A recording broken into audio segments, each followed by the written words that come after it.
결론적으로 내년 상반기까지 혹은 뭐 내년 하반기까지 보시더라도 실적 측면에서 상당히 좀 편안하게 가져가실 수 있는 업체들을 지금부터는 고민하시는 게 어떠한가라는 말씀을 드리고요.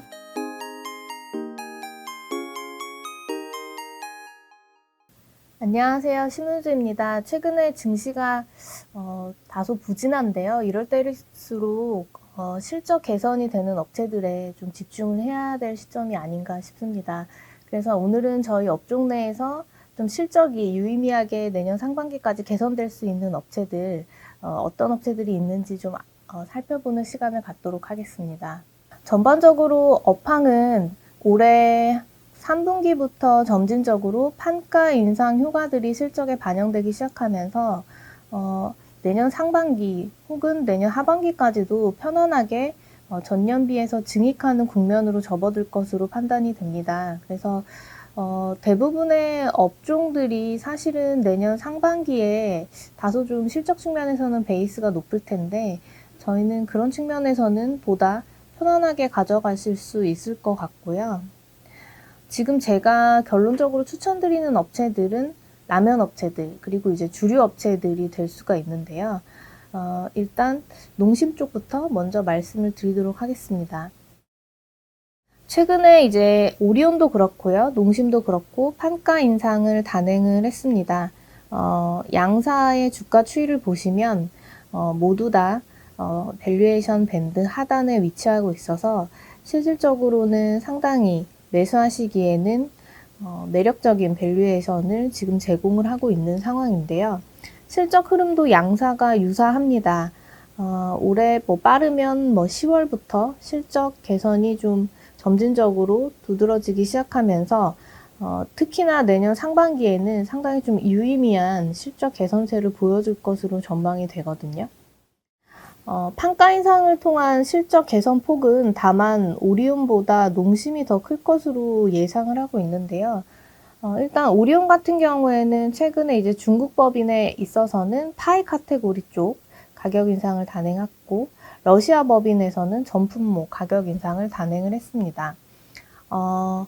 연간 약 200억 원 정도가 개선되는 효과가 있을 것으로 저희는 추정하고 있고요. 이는 이제 기존 추정치 대비 EPS가 약 6% 정도 개선되는 효과입니다.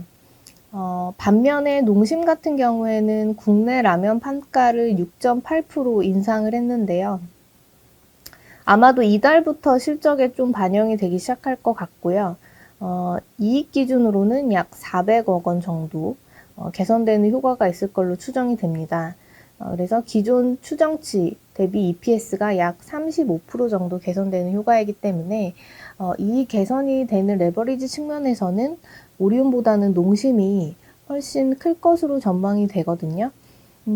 그리고 농심 같은 경우에는 국내 라면 판가 인상을 하면서 아마도 빠르면 이달 중으로도 수출 단가까지도 좀 조정할 가능성이 있어 보입니다. 그리고 최근에 중국 법인 같은 경우가 작년 베이스가 워낙 높고 여기도 원가에 대한 부담들이 계속 있는 상황이기 때문에 중국 법인 판가 인상 가능성까지 열어놓는다고 하면 아까 말씀드렸던 것처럼 기존 추정치 대비 EPS 35% 플러스 알파 이렇게 개선될 수 있는 가능성이 있기 때문에 양사 모두 주가가 상당히 좀 저가 매수하기에는 편안한 국면에 있지만 실적이 개선되는 폭, 레버리지 측면에서 본다고 하면 농심이 저는 조금 더 우위에 있는 것 같아요. 그래서 저는 내년까지 지금 라면 업체 굉장히 좀 좋게 보고 있는 상황입니다.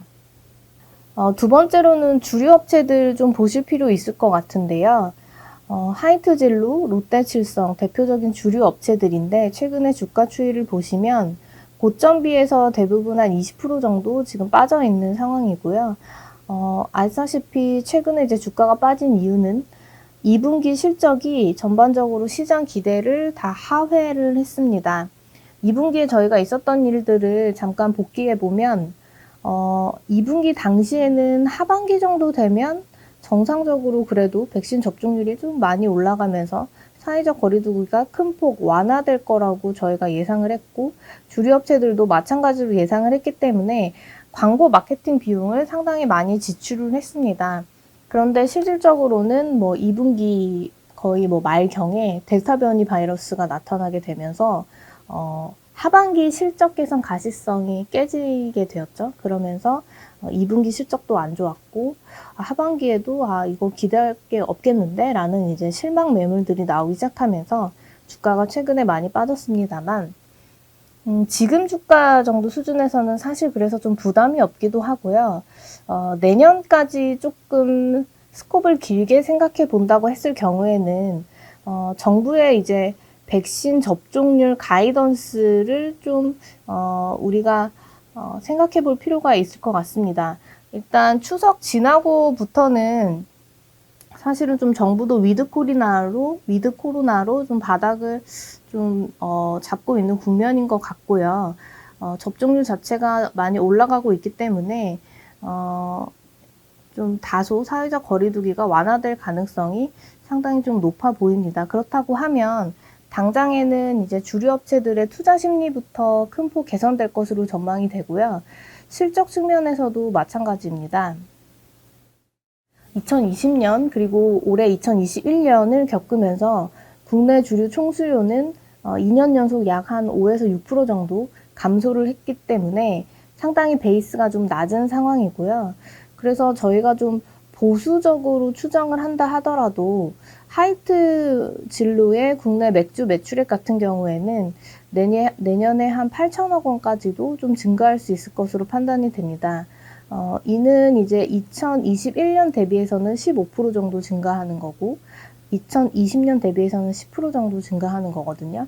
이 회사가 2019년에 이제 테라라는 신제품을 굉장히 히트를 시킨 이후에 사실 MS 게이닝을 빠르게 하고 있던 찰나에 지금 코로나라는 변수를 맞았기 때문에 생각 대비해서는 속도가 좀 다소 둔화되긴 했지만 이 사회적 거리두기가 일단 완화된다고 했을 경우에는 다시 좀 정궤도에 들어설 수 있는 가능성을 우리가 좀 열어놓을 수 있을 것 같고요. 그렇다고 했을 경우에는 하이트 진로 같은 경우에는 내년에 실적이 개선되는 베타가 굉장히 클 걸로 예상이 됩니다. 롯데칠성 같은 경우에는 올해 아마도 이제 클라우드 등 자사 브랜드 맥주 매출액이 약 한 1,100억 정도 될 것으로 예상이 되는데요. 이 회사는 사실 자체 브랜드를 차치하더라도 최근에 이제 중장기 전략으로 가지고 가고 있는 맥주 OEM 매출이 빠르게 올라오는 추세이죠. 편의점 가시면은 요즘에 뭐 곰표 맥주라던가 제주 에일 맥주 많이 보실 텐데 지금 롯데칠성이 이 맥주 브랜드들의 OEM 생산을 맡고 있습니다. 올해 같은 경우에는 이러한 매출이 350억 원 정도 발생이 될 것 같은데요. 회사는 상당히 좀 의지를 가지고 공격적으로 이 매출을 키워나가고 있고 실제로도 2019년 하반기에 일본 불매 운동이 있었던 이후 수입 맥주들의 수요가 감소하는 반면 이런 수제 맥주들, 국산 수제 맥주들이 상당히 큰 폭 성장을 하고 있습니다. 감안하면 내년에 이제 롯데칠성의 OEM 맥주 매출 같은 경우에는 800억 원까지도 저는 증가할 것으로 생각하고 있고요. 올해 상반기에 고객사가 딱 단 2개였는데 지금 3분기부터는 한 4개 정도 고객사를 보유하고 있고 이 고객사 수는 점차적으로 계속 확대될 걸로 판단이 되기 때문에 OEM 매출 같은 경우에 상당히 좀 호조를 보일 것 같습니다. 감안한다고 하면 브랜드와 OEM 매출이 올해 1,500억이었지만 내년에는 한 약 2,000억까지도 저는 커질 것으로 예상을 하고 있기 때문에 롯데칠성도 OEM 맥주 매출까지 감안한다고 하면은 내년에 실적 개선폭이 클 것으로 예상이 됩니다. 그러면 양사가 영업이익 측면에서는 대략 모두 한 20% 내외의 영업이익이 증가할 수 있을 것으로 지금 추정이 되고 있는 상황이기 때문에 실적의 개선 폭은 상당히 양사가 유사할 거라고 생각을 하고 있고요. 그렇게 된다고 하면은 주가도 저는 좀 유사한 흐름으로 가지 않을까 조심스럽게 예측을 합니다. 그래서 주류 업체들 같은 경우에는 소위 말해서 우리가 바스켓 매수를 고려를 하더라도 상당히 좀 좋은 시점이 아니겠는가라고 판단을 하고 있습니다. 그래서 결론적으로 내년 상반기까지 혹은 뭐 내년 하반기까지 보시더라도 실적 측면에서 상당히 좀 편안하게 가져가실 수 있는 업체들을 지금부터는 고민하시는 게 어떠한가라는 말씀을 드리고요. 그런 측면에서 저희 업종 내에서는 라면 업체인 농심과 주류 업체인 하이트 진로, 롯데칠성까지 상당히 좀 긍정적으로 보시면 좋을 것 같습니다. 이상입니다.